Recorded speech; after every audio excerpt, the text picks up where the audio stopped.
Halo teman-teman semua, perkenalkan nama saya Citra Oktar Nindawala dengan NIM 11202306, Prodi Sarjana Gizi, dosen pengampu Ibu Pemarida Simbolon SKM MKes. Baik, di sini saya akan membahas tentang menganalisa statistik parametrik yang diaplikasikan dalam bidang kesehatan. Nah, di sini kita akan membahas pengertian MANOVA. MANOVA yaitu Multivariate Analysis of Variance, digunakan untuk menguji perbedaan rata-rata beberapa variabel dependen secara simultan. Lebih kuat dibanding ANOVA karena mengurangi risiko tipe 1. Kapan MANOVA digunakan? Jika variabel dependen lebih dari 1, Y1, Y2 sampai dengan seterusnya. Variabel independen adalah kategori atau kelompok perlakuan. Variabel dependen saling berkorelasi. Asumsi pada MANOVA yaitu ada 5, yaitu variabel dependen berskala interval atau rasio, kedua variabel independen kategorik, ketiga normalitas multivariat, keempat homogenitas matris varians atau covariance, dan kelima sampel independen.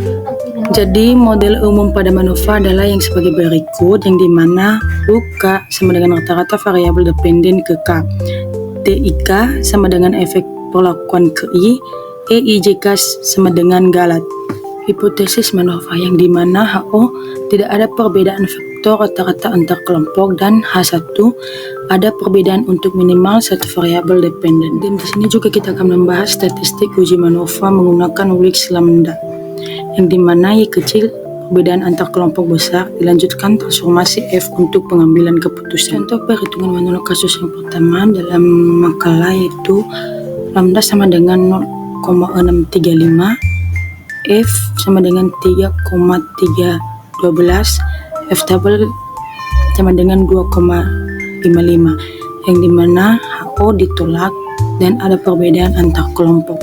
Jadi dalam hasil SPSS-nya Wilks lambda sama dengan 0,6304, F sama dengan 3,332, SIG sama dengan 0,017, yang dimana signifikan konsisten dengan perhitungan manual.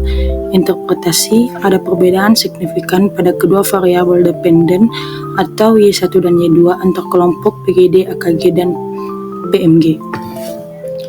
Nah, di sini kita bisa simpulkan di mana MANOVA menunjukkan perbedaan signifikan antar perlakuan variabel Y1 dan Y2 secara simultan dipengaruhi oleh kelompok, dan hasil manual dan SPSS sangat konsisten. Nah, di sini kita akan masuk ke kasus yang pertama. 3 metode belajar diterapkan pada siswa, modul video dan tatap muka. Hasil belajar diukur melalui nilai teori Y1 dan nilai praktik Y2. Jika Wilks lambda sama dengan 0,40 dan P full sama dengan 0,001, maka keputusan uji adalah A. Gagal tolak HO, B. Tolak HO, C. Tidak dapat disimpulkan, D. Tidak ada hubungan, E. Data tidak layak dianalisis. Jawabannya adalah B, karena alasannya P kurang dari 0,05. Terdapat perbedaan signifikan antara metode belajar terhadap kombinasi Y1 dan Y2. Selanjutnya kasus yang kedua, 3 program olahraga, jalan sehat, senam, dan yoga diukur tekanan darah Y1 dan kekuatan otot Y2.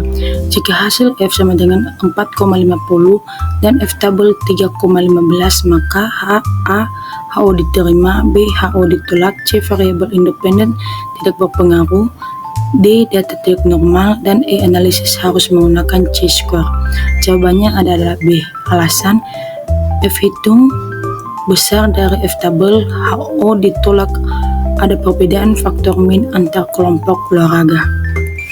Yang ketiga, 4 diet rendah karbo, rendah lemak, mediterania, dan tinggi protein. Diukur penurunan berat badan Y1 dan lemak tubuh Y2. Mengapa MANOVA tidak cocok?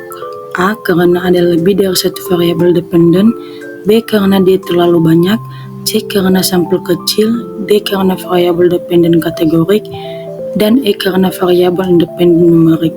Jawabannya adalah A. Alasan ANOVA hanya bisa menguji satu variabel dependen, sedangkan kasus memiliki 2. Baik teman-teman semua, sekian dari hasil video saya. Terima kasih. Halo teman-teman semua, perkenalkan nama saya Citra Oktana Dawole dengan NIM 11202306, Prodi Sarjana Gizi, dosen pengampu Ibu Pumarida Simbolon SKMMKes. Baik, di sini saya akan membahas tentang menganalisa statistik parametrik dalam bidang kesehatan fokus pada uji regresi dan logistik biner. Nah, di sini kita akan membahas konsep regresi logistik biner. Yang pertama, variabel dependen, di mana biner 0 atau 1, variabel bebas, numerik atau kategori, model memprediksi peluang atau probability terjadinya suatu peristiwa, dan output utamanya seperti ODDS ratio, logit, dan probabilitas. Nah, di sini ada rumusnya, yaitu model logit P sama dengan 1N P dibagi 1 dikurang P sama dengan BO ditambah B1X. Probabilitasnya P sama dengan E kuadrat BO ditambah B1X dibagi 1 ditambah E kuadrat BO ditambah B1X.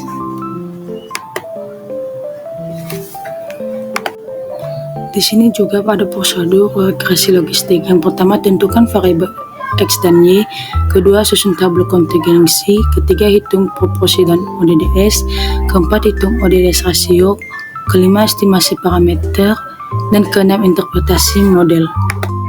Nah, di sini dalam contoh kasus peneliti yang mempengaruhi jenis kelamin terhadap konsumsi makanan sehat. X sama dengan 1 laki-laki, 0 perempuan, dan Y sama dengan 1 konsumsi sehat, 0 tidak. Hasil OR-nya sama dengan 2, laki-laki memiliki peluang 2 kali lebih besar konsumsi makanan sehat, probabilitasnya X dikali 0, 50%, dan X sama dengan 66,7%. Nah, dalam masalah spesies, koefisien X sama dengan 0,693, ODDS rasionya sama dengan 2,000, p-value sama dengan 0,600, tidak signifikan, dan akurasi model sama dengan 60%. Kesimpulan, hubungan ada tetapi tidak signifikan secara statistik.